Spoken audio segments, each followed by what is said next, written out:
This is about what sort of country we want, how much we're willing to burden future generations with things we want to enjoy today. This is about what we prioritize. This is about the sort of economy we want. Do we want to be an investment-heavy economy, or do we want to enjoy more consumption? All those things are really fundamental to like how we experience economic life in the UK. And I just think that the quality of debate around them should be better. Hello and welcome to the IFS Zooms In. I'm Helen Miller, Director of the Institute for Fiscal Studies. Today we are talking about fiscal frameworks, which I assure you are much more interesting and important than they might sound, so do stick around. At the core of today's conversation is the question of how we can make sure the public finances are on a sustainable path. Broadly, that means how we can make sure that governments are able to pay for the goods and services they plan to provide now and in the future without debt spiralling out of control. We do have some fiscal rules that are aimed at achieving this, but we're going to argue they're not working as well as they need to be. As just one indication of that, the Office for Budget Responsibility, that's the official public finances watchdog, published a report last year saying that the UK's public finances are vulnerable, that the scale and array of risks is daunting. They forecast that under current plans and as ageing happens, debt as a share of national income will rise to over 270% in my lifetime. So today we're asking, what's wrong with the current fiscal framework? Why do we have fiscal rules at all? And what could we do to make it better? We'll ask, would the government be better served by not having a couple of hard, bright line, pass-fail fiscal rules, but instead having a broader set of indicators monitored on something like a traffic light system? And to give you the spoiler, we're going to argue that the answer to that final question is yes.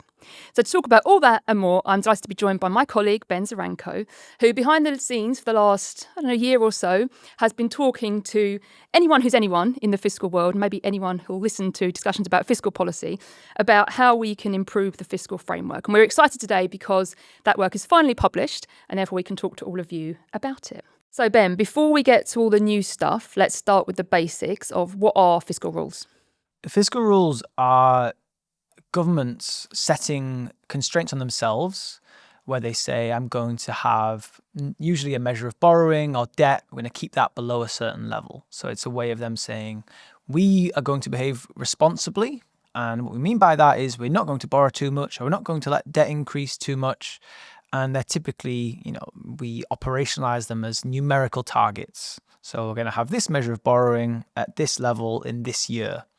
And in the UK, they're typically expressed on a pass-fail basis. So if borrowing's just below that line, great. If borrowing's just above that line, trouble. That's the way that they function. Now, there's multiple reasons you might want fiscal rules in some format. Lots of countries have them. I think the big picture reason is trying to make sustainable public finances more likely by trying to counteract some of the incentives to borrow too much or to behave in a short-term way. It's basically government's tying its own hands so it can commit up front to not coming under pressure to borrow more to please voters. Exactly, yeah. And then signalling that to voters, trust us, we'll be responsible. Weirdly enough, they feature in UK election campaigns. I don't think they tend to be the deciding factor, but they do nonetheless feature it in manifestos. It's a way of signaling to financial markets and those who lend you money what you're trying to achieve, try to anchor expectations around those. And also a means of trying to encourage good policy, of trying to maybe create the incentives to borrow more when it's sensible to do so, borrow less when it's not a good time to be borrowing. Get the debt down while the sun's shining, ready for another crisis. All that stuff. And, bind in a bit of collective responsibility. So everyone signs up to saying, we recognise there are budget constraints and this is what, everyone in the cabinet has signed up to the same set of fiscal rules. So lots of sensible reasons you might want them. The problem is I don't think our current set are delivering particularly well. I don't think they're delivering those sustainable public finances that we talked about. I don't think they're creating the conditions for sensible policy making. I don't think they're viewed particularly credibly by financial markets because they're so aggressively gamed or so regularly changed. They're not really well understood by voters. I just don't think that they're serving their purpose anymore, and I think that we could do better. And padding that out a little bbit, the UK currently has two main fiscal rules. One is about day-to-day borrowing, saying that we want day-to-day borrowing to basically stop happening at some point in the near future, and we'll only borrow to invest. And one said we want a certain measure of debt to be falling at the end of the Parliament. And And they are kind of working in the sense that they are putting some constraint on decisions. But the sense in which they're not working is partly that they're not giving us as much good stuff as we'd like. So, for example, debt. Governments keep saying they're going to get debt down. It keeps not actually happening. But also there's a set of norms that have gone up around these rules that mean that the way they're actually being used, you've already mentioned that there's a rolling target. They can always be pushed back. The way they're being used is not very productive. Yeah, I think that the way they're used is that everyone just focuses on the amount by which we're meeting them. So the headroom. So the headroom, my least favorite phrase in this area. Because I joked when I took this job, I joked that I was going to ban the use of the word headroom at the IFS. And obviously you can't, because it's become such a big thing in the public debate. But who knows what headroom? I mean, we know what headroom is, but who out there really understands what headroom is? Nobody really. It's just this word that gets batted around. Yeah, but what it means is the amount by which the government is meeting its most binding target under the latest OBR forecast. So if it's meeting it with 10 billion to spare, they've got 10 billion of headroom. And that headroom is almost the latest version of this. We used to call this a war chest. So I think headroom is better than war chest, but I could be persuaded otherwise. Anyway, this concept is everywhere. It's at the center of how this stuff is debated. And more concerningly still, it's at the center of how policy is made. So basically policy is being set on the basis of where governments want the headroom to be. We've been bumping up very close against these rules, so operating with minimal amounts of headroom. Forecasts move around because the world is uncertain, Donald Trump is unpredictable, new data comes in all the time, the world moves on, interest rates move, the inflation forecast surprises us, all this stuff. So the forecast moves, and then because we're fine-tuning things so carefully, policy has to move as well. So we end up with a more volatile policy-making process, with policy made in a rush, made in response to a movement in the forecast, over-responding to that. And also it means that it just is crowding out the rest of the debate. All of the focus is on a particular number for a particular year to the exclusion of almost everything else. So we're ignoring other important metrics. We're ignoring other time periods. And I just don't think that makes for good policy. And then the wider set of problems, as you've alluded to, is because we have rules that mean you have to sound tough, but you don't have to actually be tough. You just have to promise to get borrowing down or promise to get debt down in future.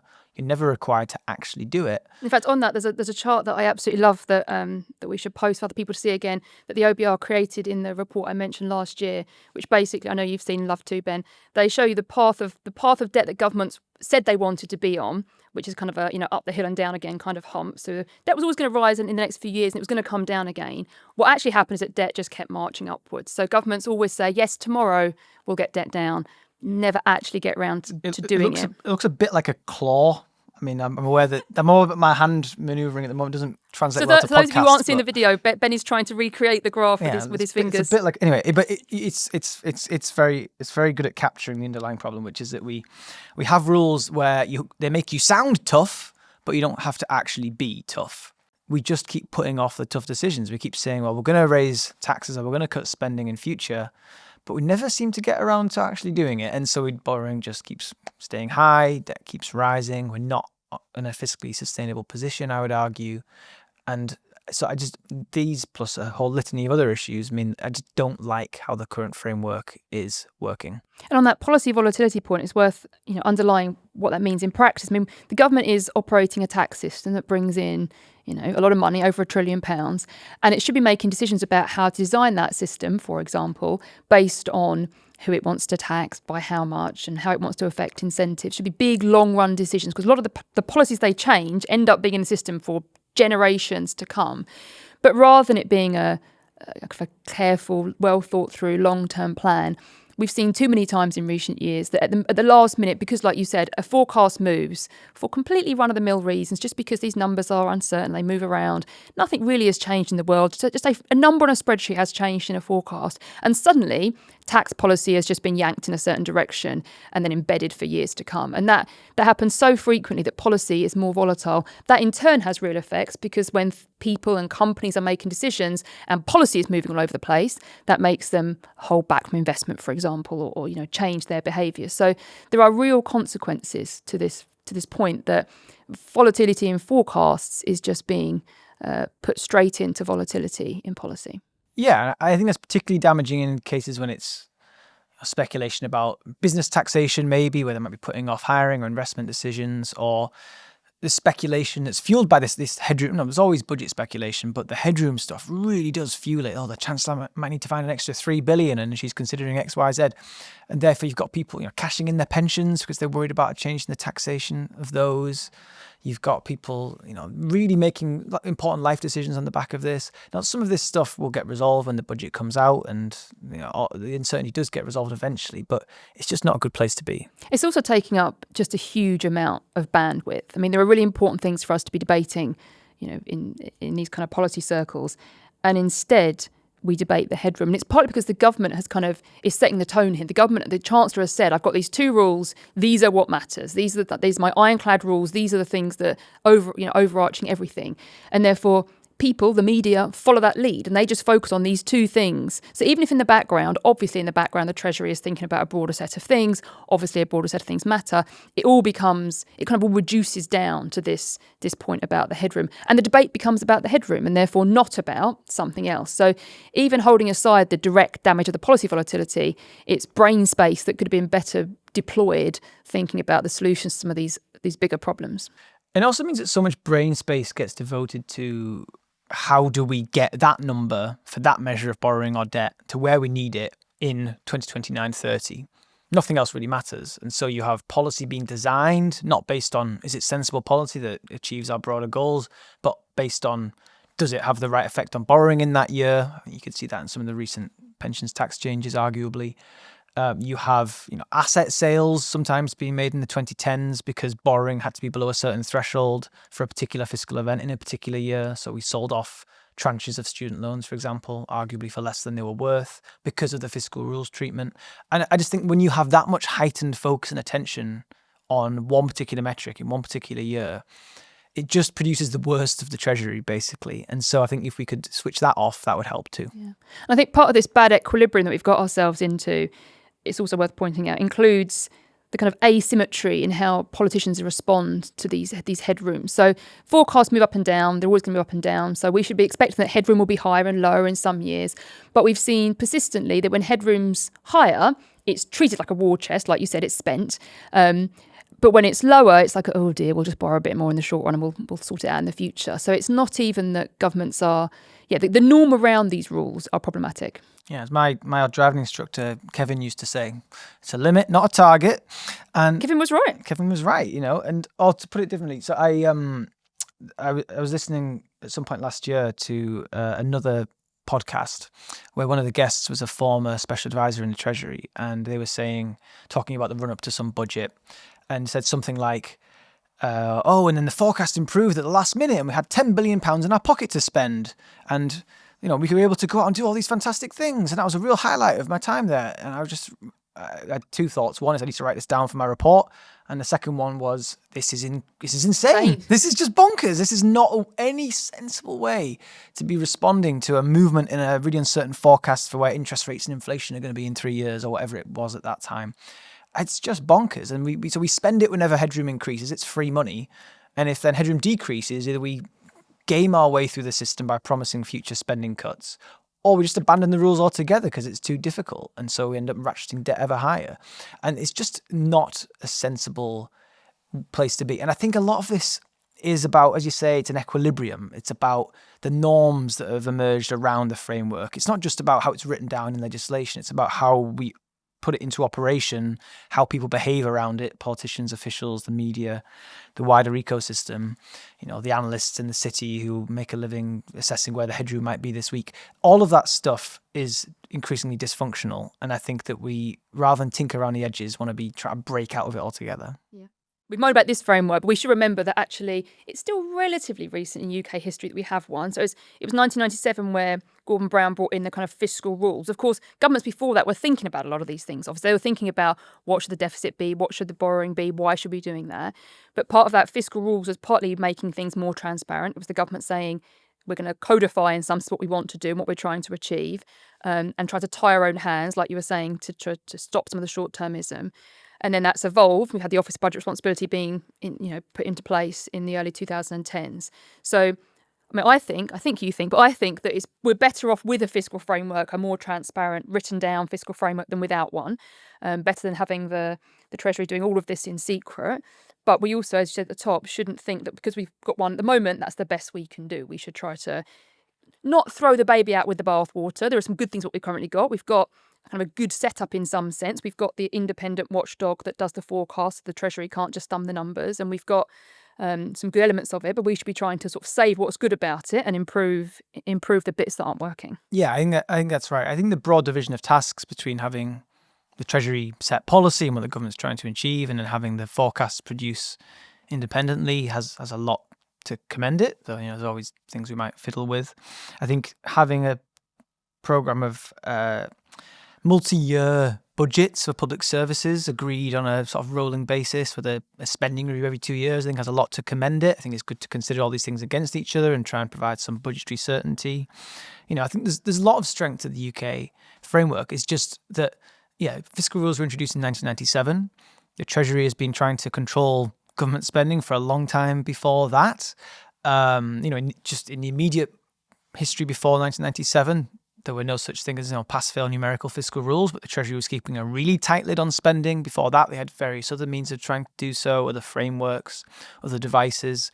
Ultimately, the strongest device is probably a strong chancellor, a strong Treasury that's able to exert control over other ministers. But there are other ways of doing this. The sky wouldn't fall in. We wouldn't just completely lose all discipline if the fiscal rules vanished. And actually, if we got rid of the fiscal rules tomorrow, it's not as though all the constraints on government would just vanish. We'd still have to be going out and borrow money on terms that people are willing to lend to us at. There would still be very real constraints on what government can do. It's just that we wouldn't be formalising them in quite the same way.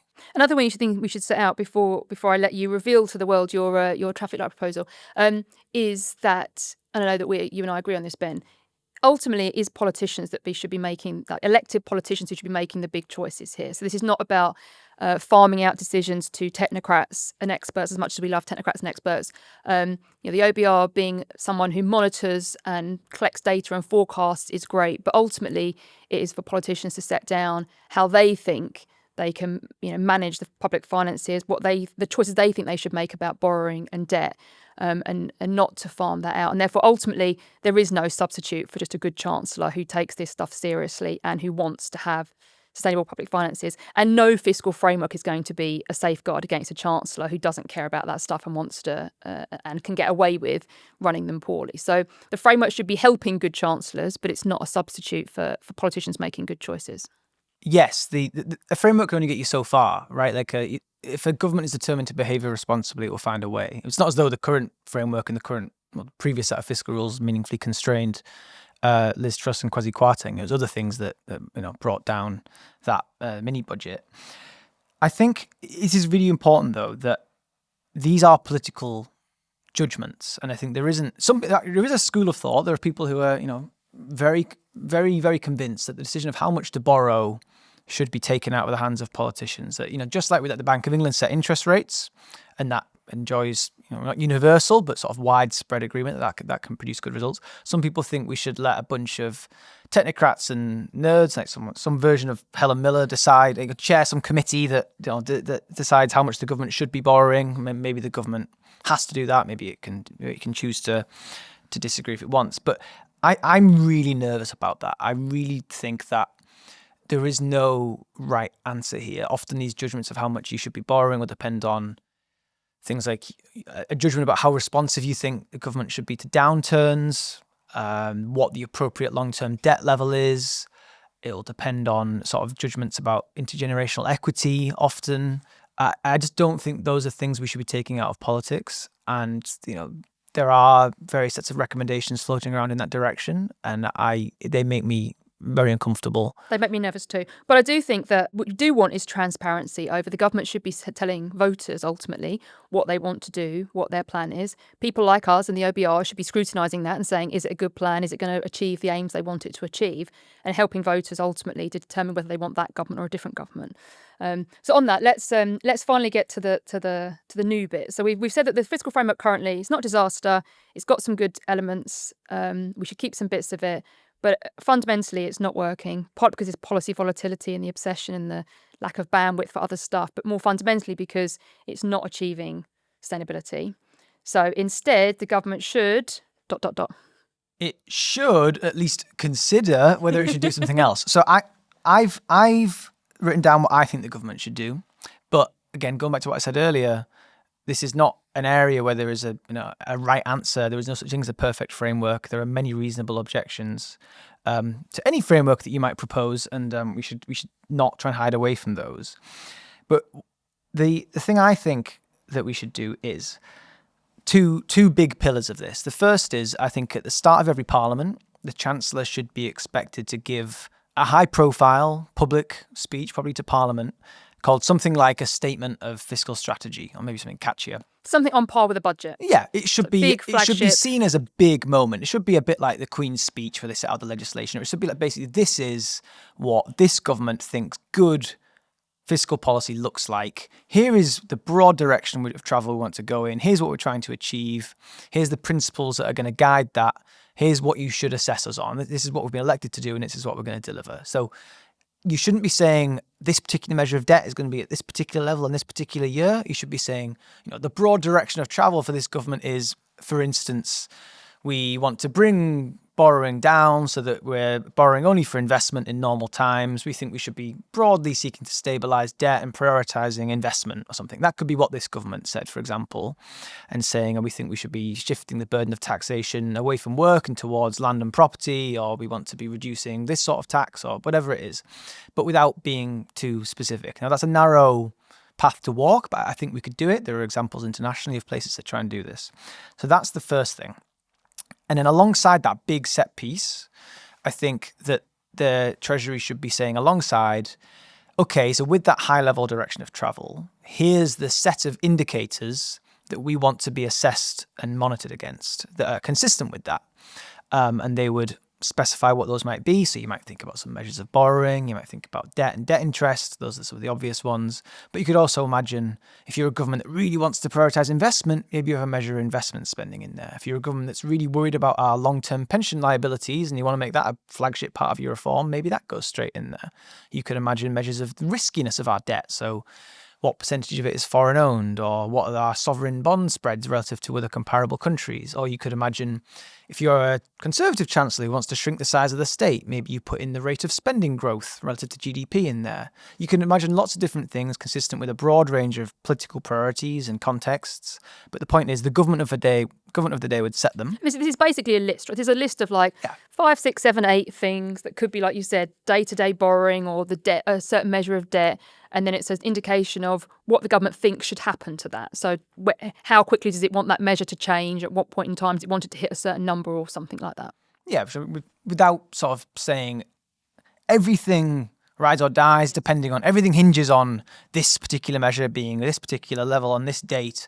It's a more of a broader sweep of things they're trying to achieve and they want to be assessed against. Making explicit the fact that they will have multiple objectives and not everything can be boiled down to a single pass-fail assessment in a particular financial year. And then the OBR would continue to exist and be responsible for basically crunching through the numbers, producing a forecast for each of these indicators that's been told by the Treasury, and then assessing them against what I call a traffic light system. Some people here in this building have been telling me off because traffic lights only have 3 colours, but I think they should have 6. I have 6 colours in my traffic lights, yeah, which I recognise is not what you see on the roads. It's a bit closer to those fruit pastel lollies with the Yes. Yeah, but the fruit pastel lollies. But not that many colours. No purple. Yeah, in no your traffic purple. lights. Anyway, I haven't quite nailed that. More like a heat map. More like a heat map more like where a heat map. everyone agrees that green is good. Everyone agrees that red is bad, but there's some gradation in between those 2 points. There's no point at which you hit the panic button. Yeah, exactly. So it's sort of going from a dark red to a green. I have 6 colours in my example. But not via purple. Yeah, no purple. But to get the point across that it's not as though if debt flips above a particular threshold, suddenly it becomes unsafe and everything's unsustainable. It's much more nuanced than that. And importantly, the Treasury would be the ones deciding what is green, what is red, what is amber. They would specify these thresholds. So it's not for the OBR to decide what does good policy looks like. The Treasury decides that. The OBR just then crunches the numbers and produces this assessment. So one goal here is just to, well, there's lots of goals here, but two big ones. One is, let's just in one swoop get rid of the concept of headroom, because there is no single. Just break out of that current equilibrium. Try and break out of that equilibrium. There is no, what do you measure headroom against, right? There is no single number or particular threshold against which you can calculate headroom. So it would cease to dominate the debate, and that would help a lot. Other big thing is just to recognize that this is an art, not a science, when you're trying to assess the government's fiscal position. The analogy that I've grown quite fond of is saying that if you're driving, you can't assess if you're driving safely just by looking at the speedometer. You have to also think about the weather and the type of road you're on and the traffic conditions and whether the brakes are working and all of that. And instead, we've just reduced all of that complexity to a single number, like, oh, I'm below the speed limit, it must be absolutely fine. And I think that is leading us into dangerous waters. And so this would force us to look at a broader set of things over a broader set of time horizons. So we couldn't hide behind the fact that borrowing is set to be meeting the rule in 5 years and ignore the fact that we're borrowing lots more this year than we said we were going to, which you can definitely do under the current system, because that would show up. You can't contort one particular measure, one particular metric and ignore all the others, because they would show up somewhere as well. And it would allow for a more nuanced debate and discussion about where we're going and why. You're imagining a table where there's, like, on the sort of rows there are lists of policies. Then, like, there are different years along the columns. So in your example, it could be that a government has gamed the system so that it's getting borrowing or debt down just in the final year. So the final year is green, but it's flashing red in all the intermediate years, and that would show you that actually there's a problem there. That's the kind of thing that we're talking about. Exactly. Or in the 2010s, for example, it might have allowed you to go, look, debt is going up, and that's not good. That's flashing up amber or red.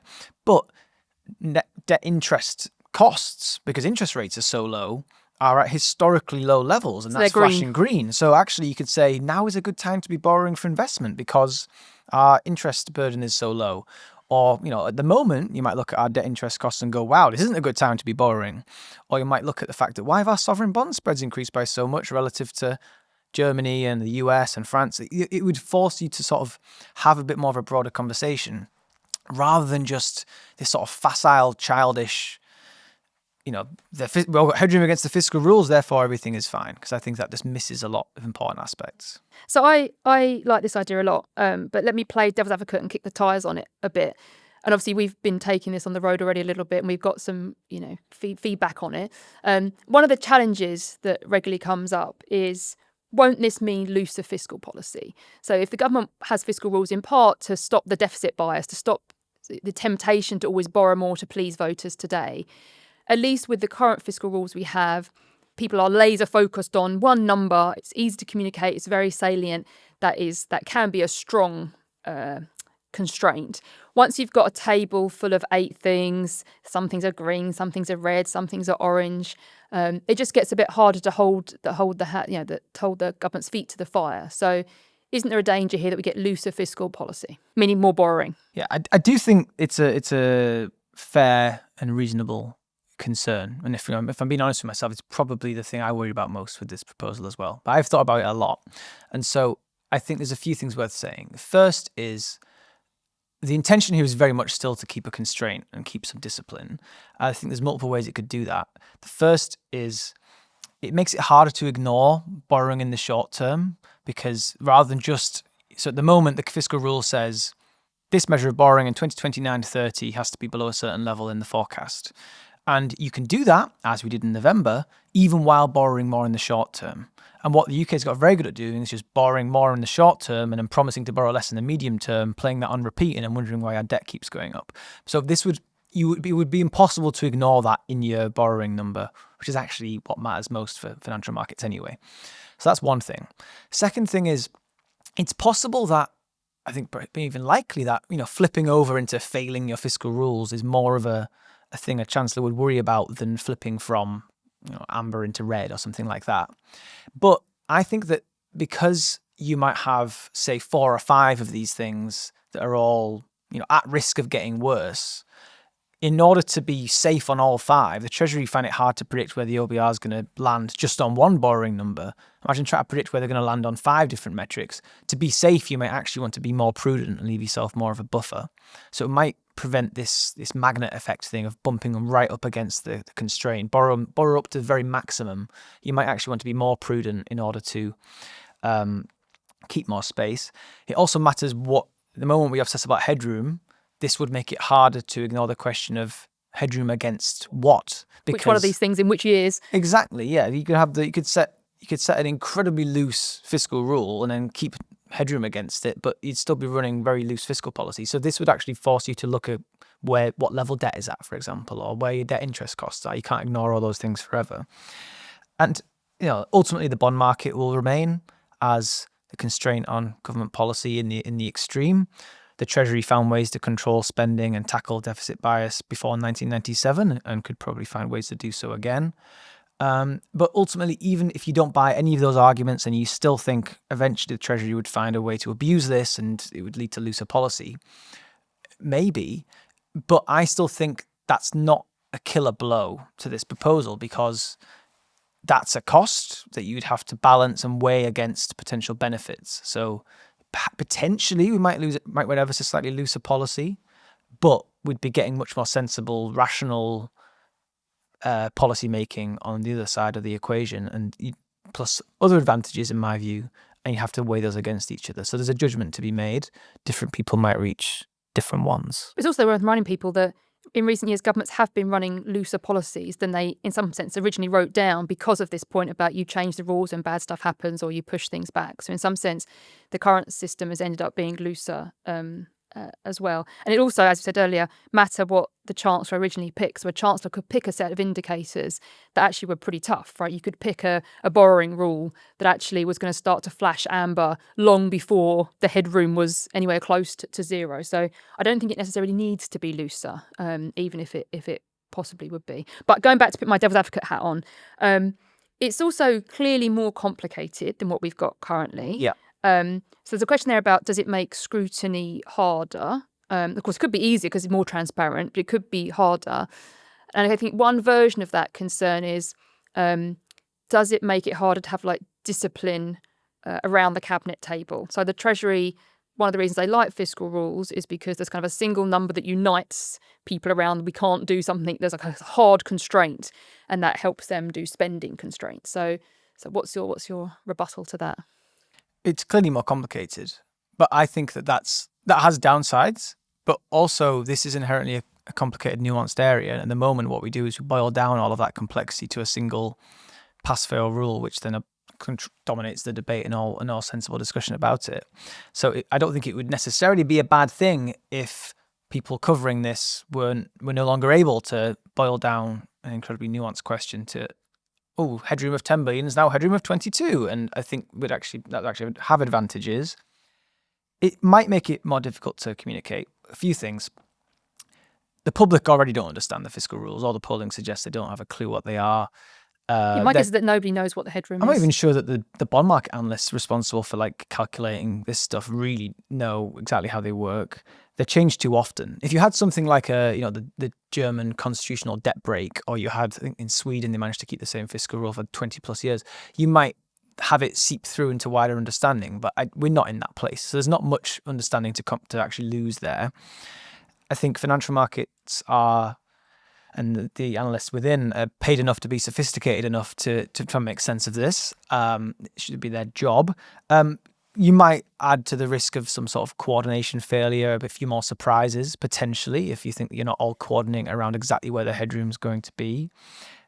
The hope is that by communicating this using traffic lights, you don't have to be a fully fledged expert to know that more red is probably bad and more green is probably good. Hopefully that my sort of fruit pastel lolly / traffic light system helps communicate that.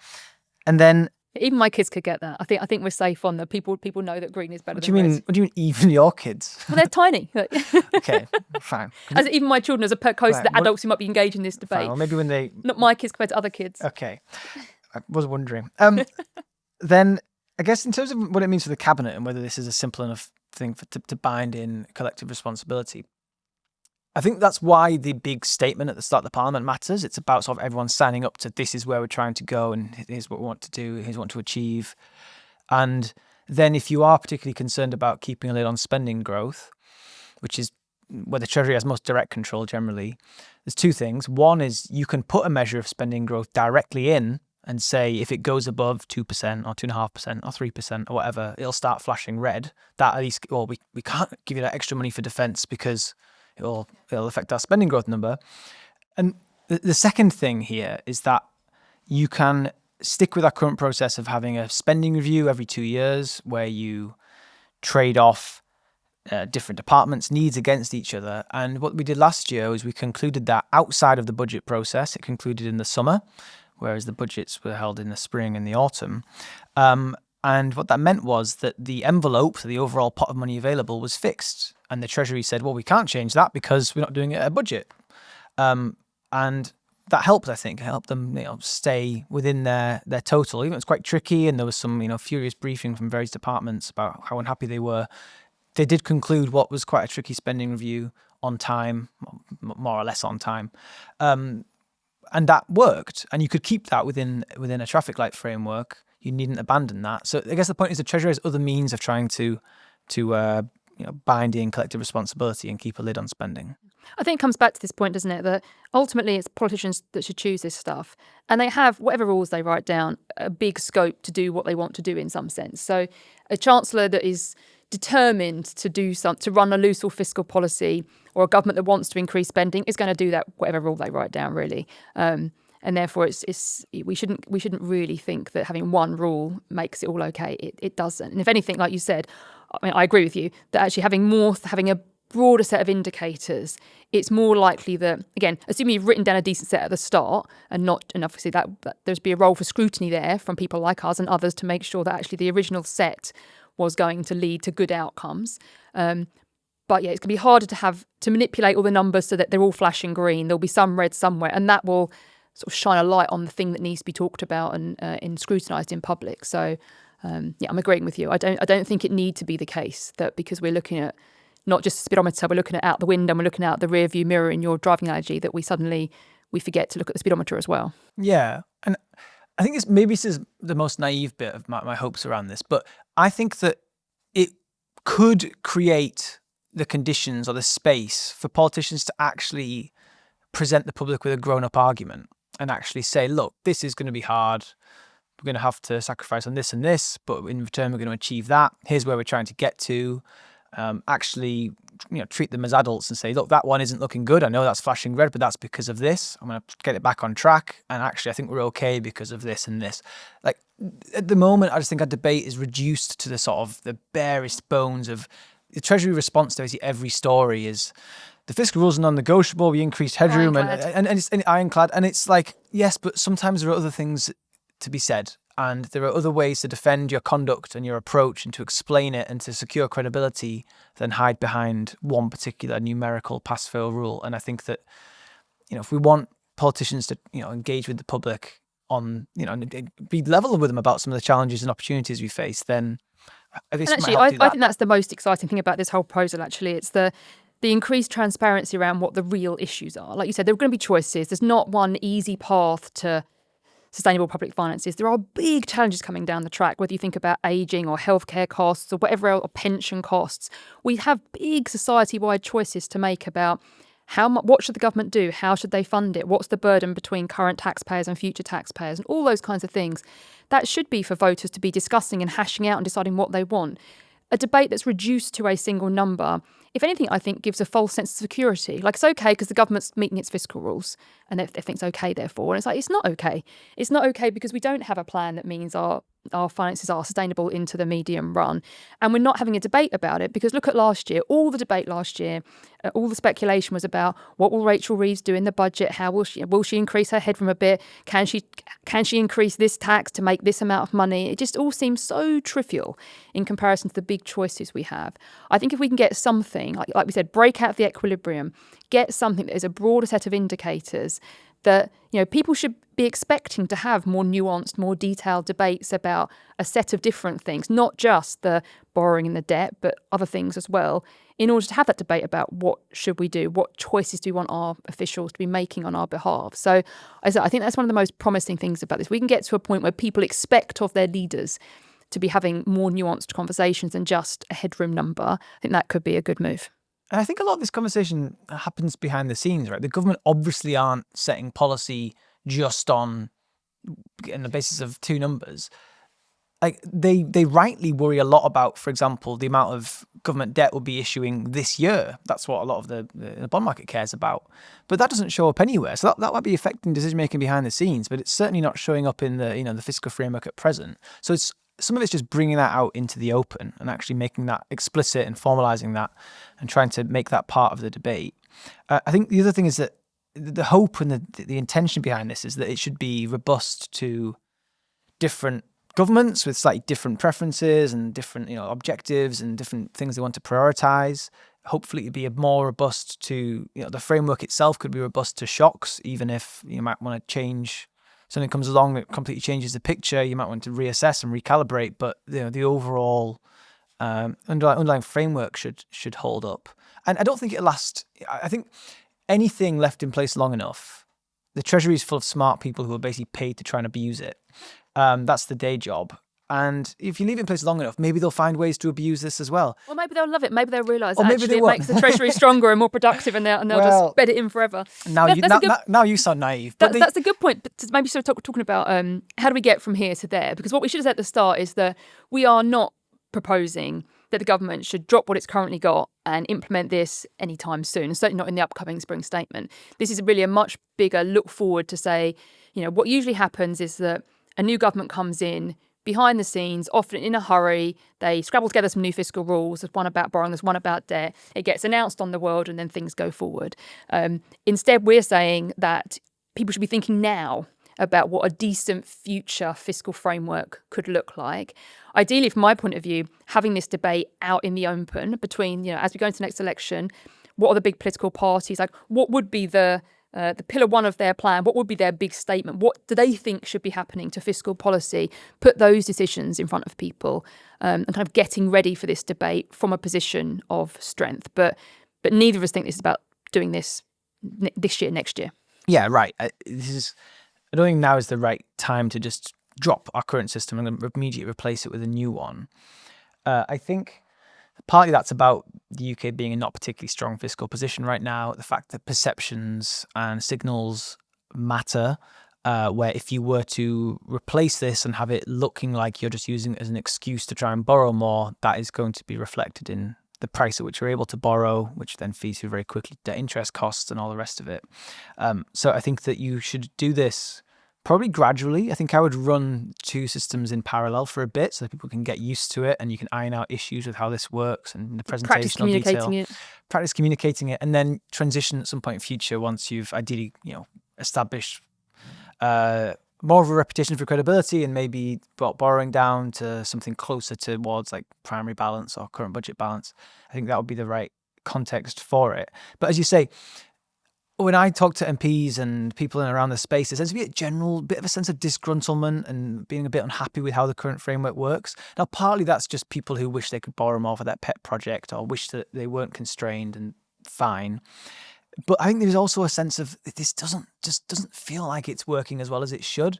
But I don't know what an alternative would be that could actually command credibility and respect. And this is trying to offer something of that. And it can undoubtedly be improved and worked upon, but it's trying to at least start that conversation so that, as you say, we don't end up having an election with parties making, whatever promises they make as part of the campaign. A set of fiscal rules get made in a rush, in a hurry, behind closed doors, and then they get implemented, and then suddenly we can't change them because they're the ironclad fiscal rules, and we wish we'd done something else. It's trying to now say maybe we could do better. Maybe it would look like this. And worth underlining there that this is not a system that we think will be a particular political party would love or hate. This really, in principle, could have cross-party consensus because the framework would be such that different parties would plug in different objectives and they would decide up front what they wanted. And therefore, you could have a more right-wing or a more left-wing government choosing different stringencies of fiscal policies or different things they wanted to monitor. So in some sense, the framework itself would be robust to having quite different political preferences sort of plugged into it. Before I wrap up, Ben, any last words on traffic lights or lollipops? Or we're going with traffic lights. We're going to stick with traffic lights, are we? I think we shouldn't go for the lollipops. I mean, I come on this podcast and talk about all sorts, but this is probably my favourite topic. It's particularly close to my heart. I think that it's sort of a bit more technical and a bit more obscure, but it actually is more important in guiding what decisions get made and don't get made than lots of other things we spend our time discussing. Like this is about what sort of country we want, how much we're willing to burden future generations with things we want to enjoy today. This is about what we prioritize. This is about the sort of economy we want. Do we want to be an investment heavy economy, or do we want to enjoy more consumption? All those things are really fundamental to like how we experience economic life in the UK. And I just think that the quality of debate around them should be better. And so trying to at least start that conversation is really, I think, really important. And I hope this podcast I hope our producer Alex doesn't turn around and tell me that it's the worst performing podcast of the year. We need to go back to talking about pensions again. So hopefully people have enjoyed it. Well, that's probably a good place to wrap up. I think, stepping back again, it's worth remembering there is no perfect framework here. There are always, as so often in life, trade-offs. And the current framework we have and the current fiscal rules are not a disaster. They are providing some constraints. Things could certainly have been worse. But you don't have to look very hard at policy to conclude that all is not well. We talked a lot about policy volatility and how last year was a good example of how volatility in the forecast is just going straight into policy volatility and making policy worse for it. Tons of bandwidth is being taken up, not with the big important debates, but with the obsession about whether the headroom is 10 or 20 or some other number. But also, more importantly, look through all of that, and the public finances are not on a sustainable path, in the sense that if we stick with our current policies, debt will be on an unsustainable path. We are going to have to do something, and that is going to be tough. And all of us as voters should be engaged in those choices. So I think we should be debating now, not in the first few months of a new parliament, but now, what a framework could look like that would help make a future government, whatever its colour, make good choices. I think it has to be right that the government and the rest of us should be expecting not to be able to boil the public finances down to a couple of numbers, but to need to look at something like a dashboard with multiple indicators, and to have a more nuanced debate about how we plot a path to a better future. I think it really will matter for how living standards pan out in coming years, generations. So whether our idea gets the green light or not, I hope all of you will join us in imagining what a better fiscal framework and therefore a better future fiscal policy would look like. But for now, let me say a huge thank you to Ben. Thank you to all of you for listening. If you enjoyed the episode, please do share it with your friends so they can enjoy the debate about fiscal frameworks too. And if you want to support this podcast or the other work we do, you can become a member of the IFS for as little as £10 a month. You can check the link in the episode description. Thank you.